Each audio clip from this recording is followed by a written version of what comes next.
right, I'm currently on the phone with Patrick. He's another musician that reached out about the current wave of interviews. So I'm going to go ahead and give him the chance to introduce himself. Yeah, thanks for having me. I'm Patrick Amunson.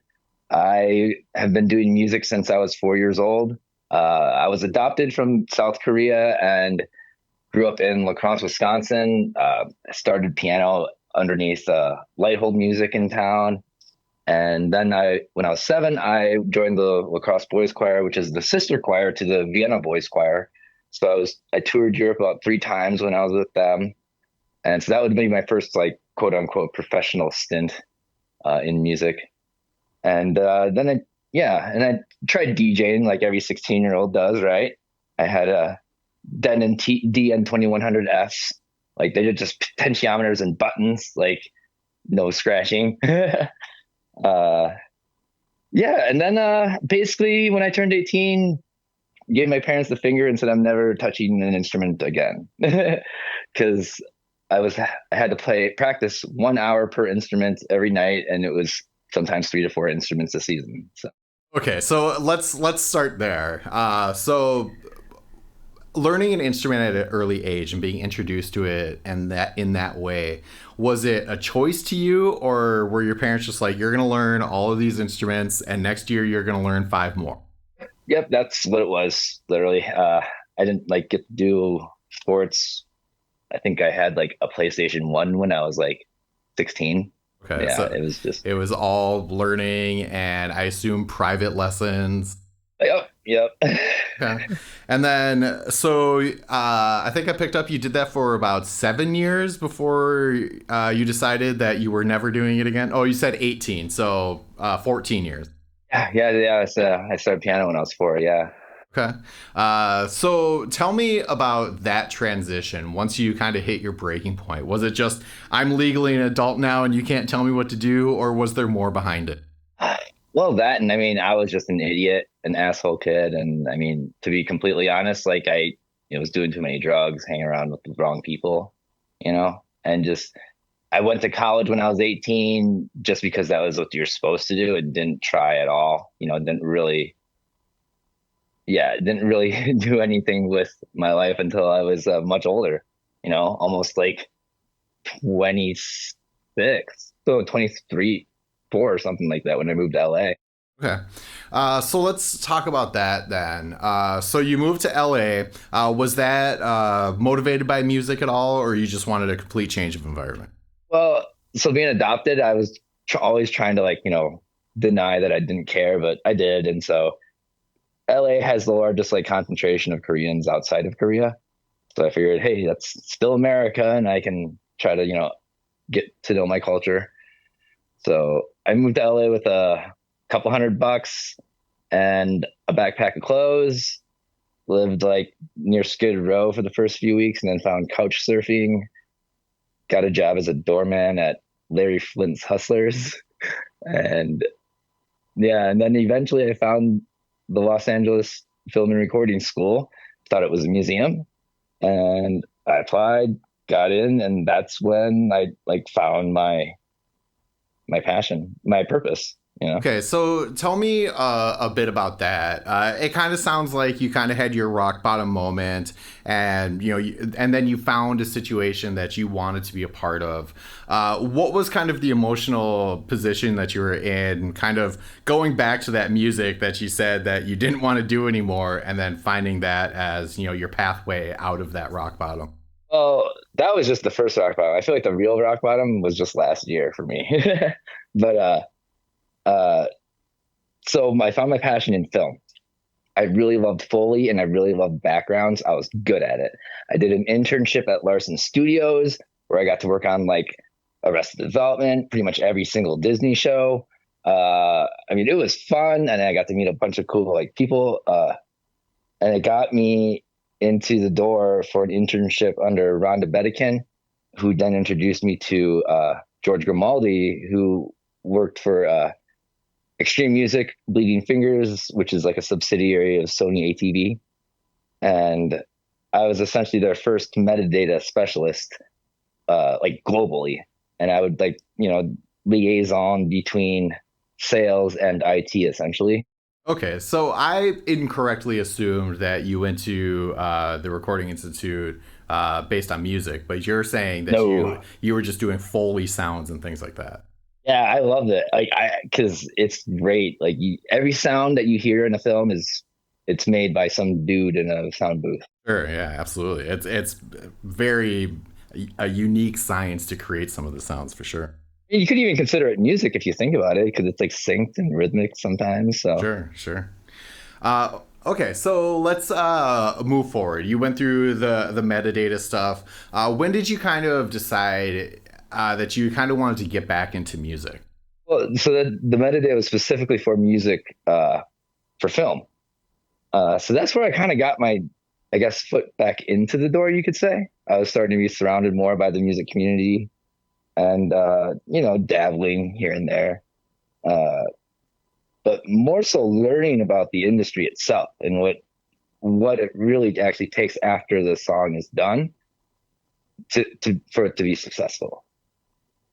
And then when I moved back to Minnesota, Wisconsin, uh, there's no film industry out here.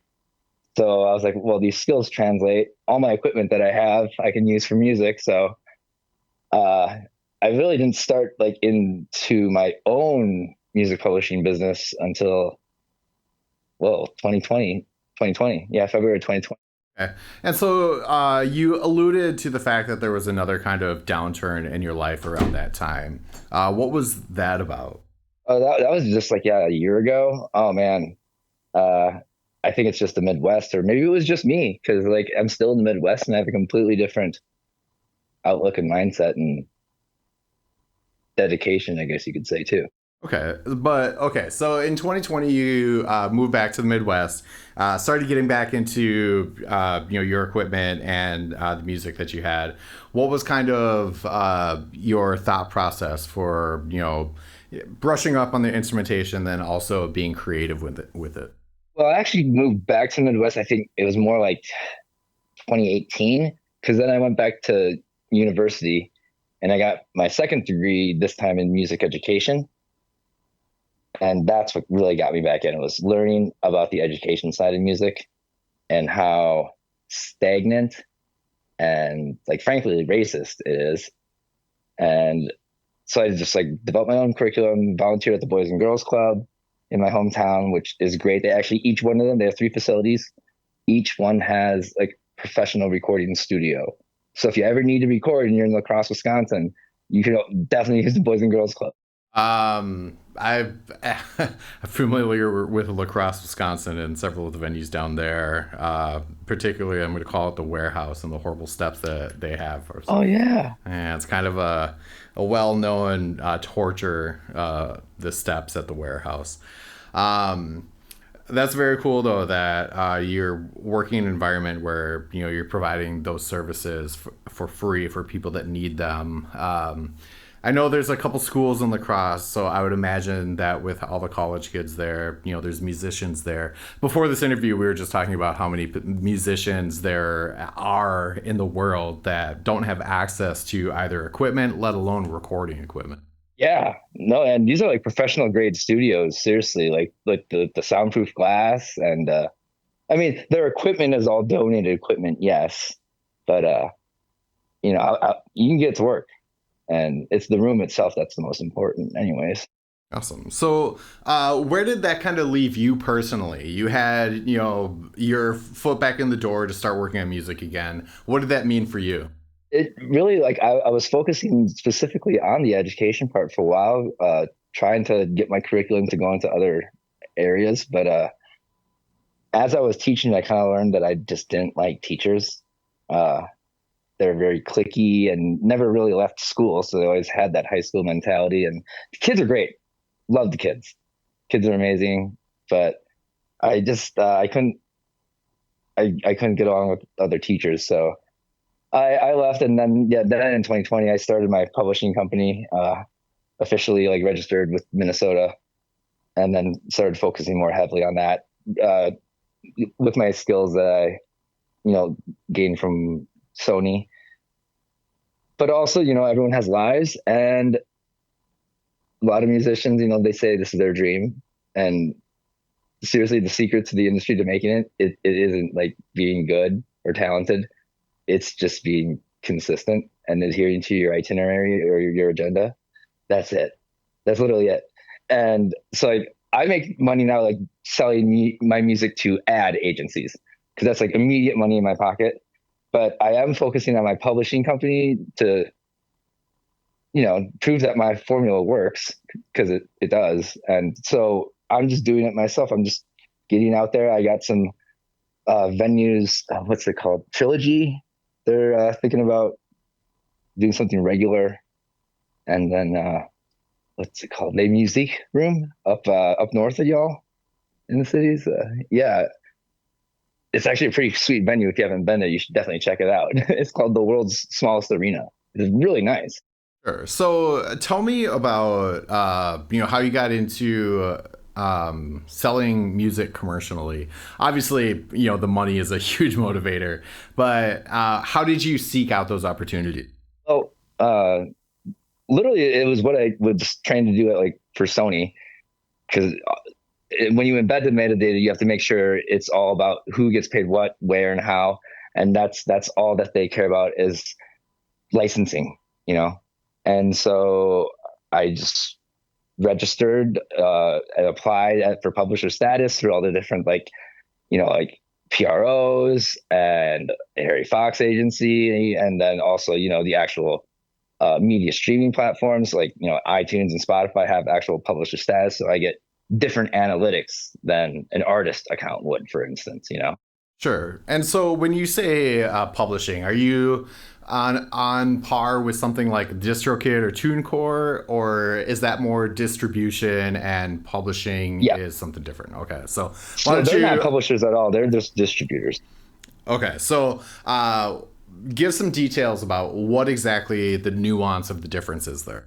So real quick, I really should give a disclaimer. Everyone should, if you've ever released through DistroKid, TuneCore, any of those people, CD Baby, it's usually like within the third paragraph or so, like page or something. They start everything off saying like, you own all royalties, you get 100% royalties and rights, which first of all, 100% is 50% because it's 200% in music industry terms. And in the third paragraph, they switch the language to user content, and all of them do. And they own all user content. You sign over all rights of user content. So just like kind of be wary of that. And it's right there in their terms and agreements in just plain text. Uh, so they're distributors. They're not publishers. A publisher actually receives royalties from the PROs and agencies who collection agencies, and then pays out to the proper authorities, like the artist or producers, whomever, as well as essentially ensuring that that piece of content generates as much revenue as possible by securing deals. Typically, sync licensing is what I prefer because it definitely gives you the most return. But tailoring, knowing the audience analytics, like not only finding the target audience who's going to not only consume but pay for like merch, but keeping them engaged. So campaign management, really, without being the manager. I work with the management and agent. So where does that kind of leave you now? Are you focused on the publishing business, or do you have other things going on? Give me a quick snapshot of where you're at right now. Yeah, so the publishing LLC just started a subsidiary called Collabs, which is essentially Zoom on steroids. It actually lets you jam with people because I don't know if you've ever tried to jam with someone on Zoom. You can't because of the latency. Yeah, Collabs gets rid of that. So I have jam sessions with some of my buddies over in San Francisco every week, and even Portugal. It's crazy, but it works. And it even for podcasts like this, the fidelity is so palpable that you can experience like as if I was sitting next to you. Awesome. And so that's for collaborating over the internet. Is that also tied into publishing? Well, it's more just to generate content because I can't publish a if there's no content, right? Right, right. So it's a mean for artists to make content. Yeah. So theoretically, let's say somebody's doing a collab on there and using your platform for that to collaborate across the internet, but somebody in the chain is also live streaming that to Twitch. How would the publisher collect royalties on that? Yeah. So just like with TuneCore and like all those other companies, with the terms and agreements, you agree to be held accountable should it be found that a leak. They call it damage to intellectual property in legal terms. So yeah, there's a lot of trust, yes, but also the good thing is you can only join a private group if you are invited. It's 100% secure. It's P2P. Uh, it passes through AWS servers, which is what Netflix uses, and all the big boys. So it's very secure. Okay, so you've been involved in music for a long time, doing recording and then also the business end of it. What are some of your favorite memories that stand out to you that have kept you motivated and to develop platforms for it? Well, I don't know about like favorite, but more so, uh, what's the word I'm thinking of? Like impactful, Um, like for instance, in this town where I'm at right now, Rochester, Minnesota, there's a guy, and I forget his name. I think it's like David or Bill, and he 2 years ago was inducted into the Rock and Roll Blues Hall of Fame for guitar, and he does like $50, $100 bar gigs here in town when he could easily be doing session work, for anyone. And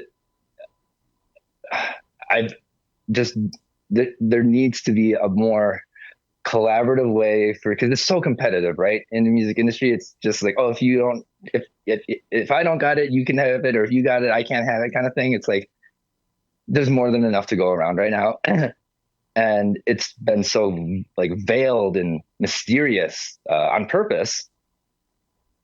But like, there's just so many like talented people out there that if they were just given like an avenue, they I don't know, they could, maybe change someone's life or day, like music does for a lot of people. I absolutely agree with that. People kind of encounter different scenarios throughout their entire lives and get put in different environments that inspire them in ways that they may not have anticipated. So there's definitely value in seeking out things that you're not comfortable with. Oh, I agree. I feel like if you're not uncomfortable, you're not improving or, you're just stagnant. All right. So, what are the links where people can, find your platform or anything else to kind of look you up and see what's going on? AmunsonAudio.com on all the socials and you can, if you go to my website, you can go to the artist tab and you can see all the artists that I recently produced and published. It's a variety of genres, anything from classic rock style to EDM to metal, So it's just these are the artists that prove to me that they had the commitment and the time availability to actually, make it worth it, right? All right. So I always like to give the person I'm interviewing the opportunity to put out their last word. So what's a message that you have that you think other people, whether or not they're musicians, should hear? Yeah. Took me way too long to figure this out. Uh, is that it's okay, like not to know things, and the sooner you like accept like it and just be humble about it, you can find people who actually do know those things, and like you'll probably know some stuff that they don't, and you guys are gonna help each other, and it's literally just asking, just trying. A lot of people might say no, but like the ones that do are the ones that you're gonna want to work with anyways. And that's how I've been able to like surround myself with this new, I guess, group of friends that are like just way different from my previous group of friends and have pushed me to strive for more, you know.